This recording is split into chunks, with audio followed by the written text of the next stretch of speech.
Je vous souhaite un très bon retour dans mon salon, cher ami Doggies, pour cette deuxième partie des incohérences présentes dans la saison 2 de Dans une galaxie près de chez vous.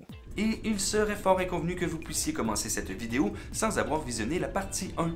Il va vous manquer des petits bouts sinon. 13 épisodes. J'espère pour ma part que vous êtes tous bien assis et bien préparés et que vous avez allumé votre petite Switch DUGPDCV. On pèse sa suce et on y va to the go ensemble, oui, direction le Romano Fafar. Saison 2, épisode 14, Jim et Jules. Mais encore une fois, on va faire notre gros connard tatillon, oui. Ah, tu vas souffrir, mon clown. Bon, alors... Remarquez bien la clôture et le canon. Oh oui, vous avez bien vu, le canon fait bouger la clôture. Nous vous l'annonçons donc, oui, cette clôture est effectivement un élément de décor et non pas une entité minéralivore. Supercherie que ceci, supercherie. Jim et Jules ont effectivement pris possession du corps du capitaine et de Valence, qui s'en sortent quand même relativement pas pire. Valence, soyez un peu tout nu. Dégrayez un peu de tenue, s'il vous plaît. Un peu de tenue vous-même, capitaine? Mais bon, encore là, c'est juste un petit détail, mais ce qui nous dérange, c'est que v'là quelques minutes, vous avez dit ceci. Système immunitaire sur le carreau. Circulation sanguine bouchée comme à l'heure de pointe. Valence est magané à 70%. Pour des personnes qui ont été possédées et maganées à 70%, ils sont pas si pires, je trouve. Saison 2, épisode 15, Histoire de pêche. On le sait, malheureusement, Flavien n'a plus de famille depuis très longtemps. Non, moi, j'allais à la chasse. Hein? Aussi, ma 8e famille adoptive, il m'a amené à la chasse à l'ours. Attends, là, ta 8e famille adoptive? Wow, 8! Et tout ceci nous pousse à nous interroger sur comment Bob et Flavien ont-ils pu avoir une amitié si solide si Flavien s'est fait trimballer de famille en famille, donc potentiellement de quartier en quartier et peut-être même de ville en ville. Ben, ça prouve que cette amitié-là est solide. Solide. Ben oui, parfois les comédiens font des erreurs et c'est pourtant gardé au montage. Des fois c'est des erreurs gestuelles ou bien dictionnelles. Ça se dit-tu, ça, dictionnel? Non! T'es là, toi? Oh, attends, Valence! Ils viennent juste de tomber en dégénérescence. Régénérescence, oh non! On sait pas si c'est voulu, mais le fait que Petrolia se trompe en voulant dire le mot régénérescence et le fait qu'ils aient gardé la take prouve que le jeu des deux comédiennes va beaucoup plus loin que dire la ligne qui est écrite et qu'elles sont clairement rendues à l'aise et naturelles dans leur nouveau rôle. Petrolia, calme-toi, t'es trop nerveuse! Et ça, c'est parce qu'elles ont du plaisir à jouer la comédie. Saison 2, épisode 16, la fin. Il y a certaines incohérences qui sont complètement invisibles lors du premier, deuxième, troisième, quatrième, peut-être même cinquième visionnement. Mais là, on l'a vu. Vous êtes en avance, non? Oui. Oh, vous avez un bout de joue qui ratatine. Excusez, est-ce qu'on peut me dire qu'ils arrivent de où? Hein? Ils viennent de se faire téléfaxer du Romano Fafar à l'autre Romano Fafar, qui est la copie exacte du Romano Fafar. Ils se sont fait téléfaxer par le téléfax de la cabine de pilotage du Romano Fafar, donc théoriquement, ils devraient sortir du téléfax de la cabine de pilotage du second Romano Fafar. À moins qu'ils aient utilisé le téléfax des marchandises. Oh! Saison 2, épisode 17, La star des étoiles. Bon, on va se l'avouer, là, parfois la technologie du Romano Fafar est un peu bancale. Pendant que t'épluchais ton cactus, là, t'es-tu mis sur le pilote automatique? Oh, la pilote. Comment?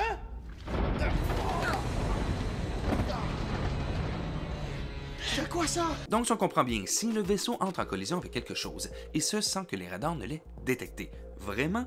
Pourtant, l'épisode 2 de la saison 3, Spit Barichny Fire, démontre que le radar fonctionne bien automatiquement, du moins la nuit. Ça veut dire que le vaisseau s'en va à toute vitesse vers un mur.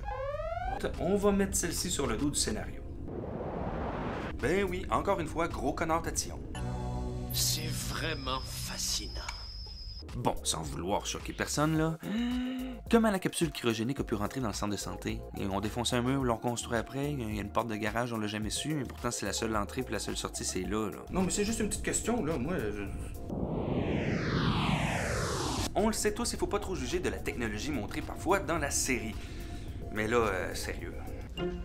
Cet enregistrement pirate va valoir des millions. Mais sérieux, ça date de quelle année ça? 1952? Même en 99-2000, il y avait, comment dire, évolué un peu côté matériel pour enregistrer. Et là, attention, je sais pertinemment que certaines bandes audio comme celle-ci sont de très bonne qualité, mais sérieux. Sérieux, Brad, la qualité audio va être dégueulasse. Il est très rare dans la série que nous avons le droit à une date au complet. Ici, on en a une. Mardi le 21 mai 2035. Nous pouvons donc nous situer dans le temps ici, mais petit bémol à tout ceci, malheureusement le 21 mai 2035 ne tombe pas un mardi, mais bel et bien un lundi. Mais bon, hein, on va pas chipoter pour si peu. Saison 2, épisode 18, Virtuellement Vôtre. Cet épisode est clairement un des préférés des Doggies, ce qui n'empêche pas qu'il y a 2-3 choses qui clochent. Si on se rapporte à ceci... Flavien est dans un jeu extrême! Ça veut dire qu'il risque de se blesser pour vrai? Dans ces jeux-là, chaque coup donné cause des vraies blessures. Ainsi que ceci... Si la SPCA apprenait ça... Et on résume le tout, et bien les actions commises dans le jeu sont les mêmes que celles dans la réalité. Mouvement de bras pour frapper, on ressent les coups véritablement, on a l'impression de tomber, et donc ça veut dire aussi que le capitaine a pissé par terre. Ça ressemble à ça, oui. Comme quoi, il n'y a pas juste dans la douche qui fait pipi. Nous nous sommes tous déjà posé la question.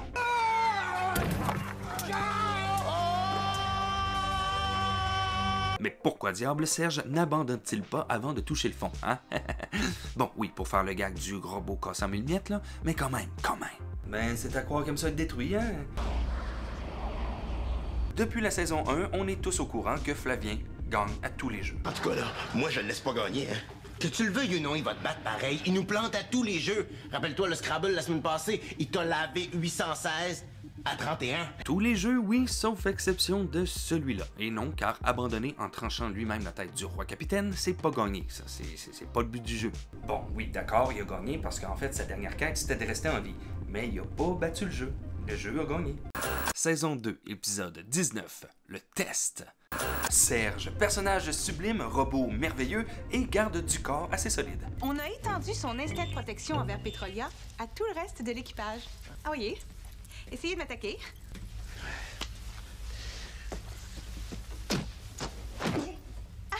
Impressionnant! Si Serge a l'instinct protecteur envers tous les membres de l'équipage, cela devrait l'empêcher de détruire les couilles du capitaine. Sinon, c'est un petit paradoxe, là. Et puis, il y a les fameuses règles d'Asimov. Règles que toute IA devrait suivre. The first law is as follows. A robot may not harm a human being or through inaction allow a human being to come to harm. Number 2, a robot must obey orders given it by qualified personnel unless those orders violate rule number 1. Rule number 3, a robot must protect its own existence, after all it's an expensive piece of equipment, unless that violates rules 1 or 2. Serge désobéit donc à la deuxième règle fondamentale de la robotique. La relation entre le capitaine et Valence est parfois un peu complexe. Et vous avez des bobettes en fourrure de minou! Bon, ça fait quoi, proche 2 ans que le capitaine et Valence couchent ensemble et vu sa face, elle est surprise à la vue des bobettes en minou du capitaine. Pourtant, elle a certainement dû lui ôter une couple de fois. Oh, non mais attends un peu. Quelle est la couleur de mes sous-vêtements? Bleu!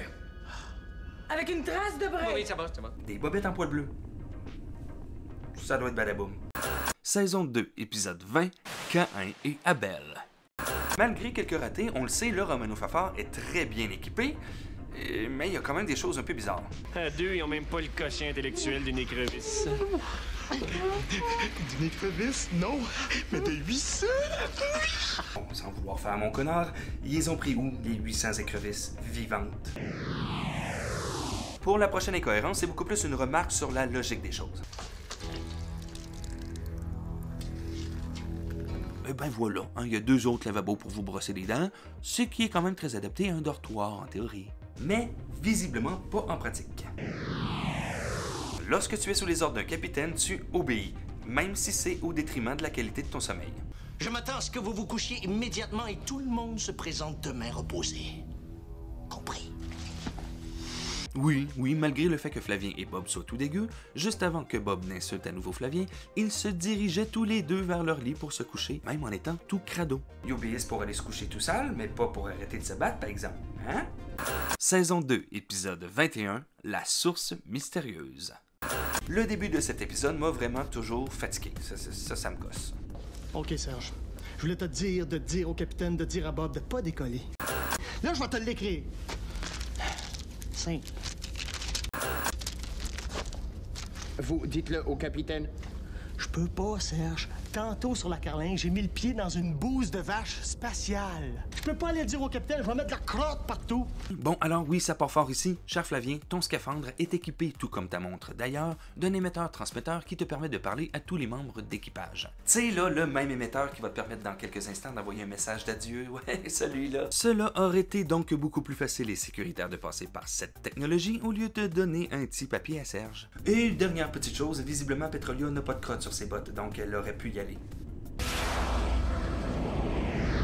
Auditivement parlant, la compagnie qui a fabriqué les moteurs du Romano Fafard, c'est-à-dire Titanus, ont visiblement vendu ailleurs que sur Terre. Je dois vous quitter, je suis déjà beaucoup trop en retard. Et comme on dit de par chez nous... Hey, merci! Merci beaucoup! Ça m'aide, là! C'est effrayant! On est fini. Est-ce que c'est juste nous ou bien le bruit du vaisseau de l'homme truite fait exactement le même bruit que le Romano Fafard?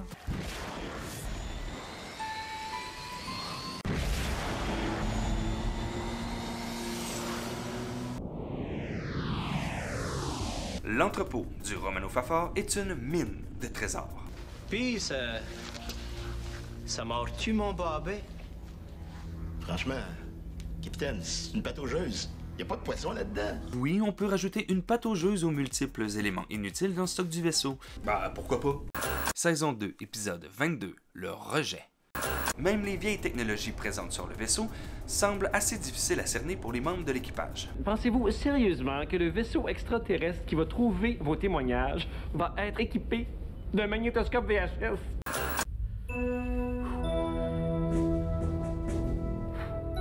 Et malgré ce que Brad dit, on voit clairement que la cassette n'est pas un modèle VHS normal que l'on peut insérer dans un lecteur VHS normal. Il s'agit d'une cassette VHS-C, le C pour compact. Est-ce qu'il va rester des lecteurs de VHS-C en 2035? Probablement, mais ça risque d'être pas mal rare. Le SAS sert très souvent, c'est ça ce qui arrive quand on a un. Transporter ce caisson au SAS où Serge II a déjà installé un grand container pour le mettre dedans. Notre bon robot Serge a mis un grand conteneur dans le SAS, mais comment a-t-il fait pour le mettre, son grand conteneur, dans le SAS, si la porte du SAS est grosse comme cela? Ça doit être ses pouvoirs magiques de robot.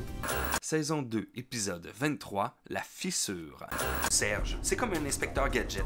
Toujours le bon outil, au bon moment. On surveille l'échelle là, pour être sûr que le capitaine monte pas ici avant que je l'emballe. Pas besoin. D'après mon scanner interne, le capitaine est dans le corridor numéro 17, en train de regarder Brad se faire tirer des roches par Bob. Serge a un scanner interne et ça lui permet de spotter les autres membres de l'équipage dans le vaisseau, ce qui est très pratique, certes, mais pas tout le temps visiblement, comme par exemple quand il cherche Bob dans l'épisode Le Rejet. Capitaine. Et puis, avez-vous trouvé quelque chose? Non, capitaine. Là, c'était peut-être pas d'adon pour s'en servir.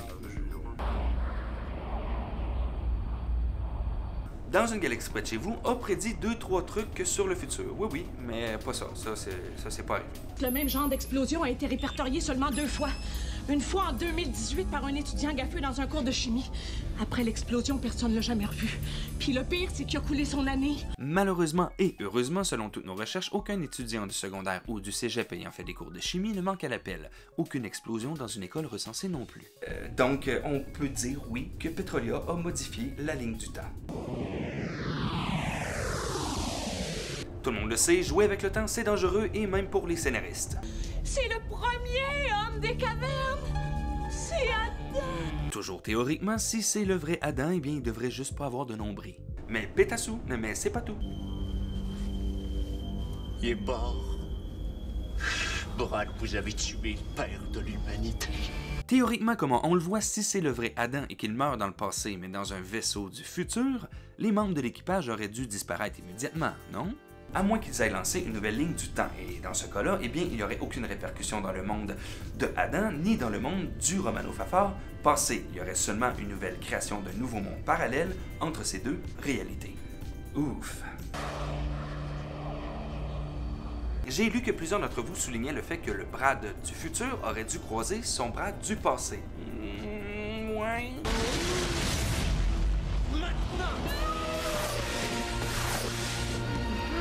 Je suis vivant. Je suis vivant. Je suis pas déchiré. Mais il y a 3 modes de pensée pour les voyages dans le temps. Soit tu as ton double et tu dois l'éviter comme dans Back to the Future, soit une fois passé dans le passé, tu fusionnes avec ton toi du passé, ou soit à ton arrivée dans le passé, ton toi du passé disparaît.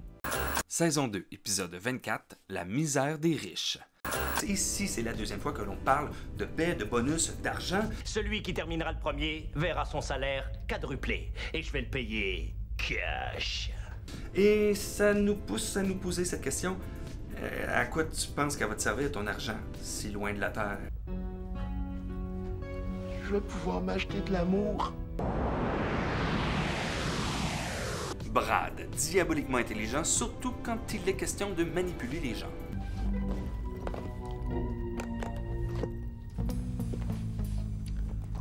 Ce sont mes dossiers secrets. Intelligent, oui, mais pas au point de cacher ses dossiers ailleurs que dans le centre de santé, l'une des pièces les plus accessibles du vaisseau et dont les membres d'équipage ont accès presque n'importe quand. Logique, quand tu nous tiens. Saison 2, épisode 25, Zircon. Les props, les accessoires dans cette série sont simples et efficaces, toujours. Piller les planètes. Piler des patates à la limite, mais piller des planètes. On peut donc remarquer qu'ils ont laissé un objet de l'émission d'avant en arrière-plan, le Scrap and Crass, qui est aussi visiblement un savon à vaisselle. Peut-être que Scrap and Crass est un commanditaire du voyage, ça se peut. Bon, Brad est probablement un mage, ou un magicien, ou une sorte d'être surdimensionnel avec des pouvoirs magiques. Je comprends pas. Après ça, je reprends le contrôle du vaisseau et on se pousse à une vitesse. Vite. Oui. Ouais. Tiens, Gunther. On prépare une petite mutinerie contre le capitaine Spitfire? Parce que sérieux, là, Bran, t'arrives de où encore? Tu arrives de où, Bran? T'arrives d'où? Tu passes à travers les murs? C'est quoi le truc? C'est quoi qui se passe? C'est quoi tu fais? Saison 2, épisode 26, le fou. Sans vouloir paraître prétentieux, il y a des modes qui sont là pour rester et d'autres non. Il y a des modes qui sont un peu plus atypiques, qui disparaissent mais qui restent toujours underground. En voici une. Ah ben moi, il y a un secteur qui m'intéresse beaucoup. Attendez. Oh, qui a eu la brillante idée de faire laminer les pages du rapport d'exploration? Comme le laminage, signe d'une autre époque où tout devait être sur un support dur. Les posters de voitures, les photos de vacances, les cartes dans les bureaux des villes, etc. Les années 90, quel bon temps. Je suis vieux. Serge est une création et un robot très complexe. Je pogne pas avec les filles pis ça m'angoisse. J'ai pas confiance en moi pis ça m'angoisse. J'ai pas d'angoisse pis ça m'angoisse. De printemps qui me chauffe la couenne. En fait, si Serge n'a pas d'angoisse, il ne peut donc pas être angoissé par son manque d'angoisse, mais il est tout de même angoissé, donc sa phrase est un paradoxe. Si effectivement c'est un paradoxe, eh bien notre petit Serge aurait dû péter. Ou du moins, il y aurait un fusible qui aurait dû sauter. Bon, ça y est. J'ai un fusible qui vient de sauter. Mais non, Serge est bien plus puissant et fort que ça. Et oui, amis de gaze, malheureusement, toute bonne chose a une fin, et j'ose espérer que vous avez apprécié votre petite balade à travers les incohérences présentes dans la saison 2 de Dans une galaxie près de chez vous. Et dois-je vraiment vous rappeler que vous pouvez toujours l'indiquer grâce au fameux pouce bleu. Vous pouvez aussi vous abonner à la chaîne tout en clochettant votre geste. Et vous pouvez, oui, venir nous rejoindre sur Facebook ou bien sur Instagram afin de partager votre passion avec nous. Je vous dis donc à très bientôt. Merci de vos commentaires, merci de votre visionnement et merci de votre passion aussi forte que la mienne pour Dans une galaxie près de chez vous. Ah oui, j'oubliais, oui, vous êtes toujours les bienvenus dans mon salon.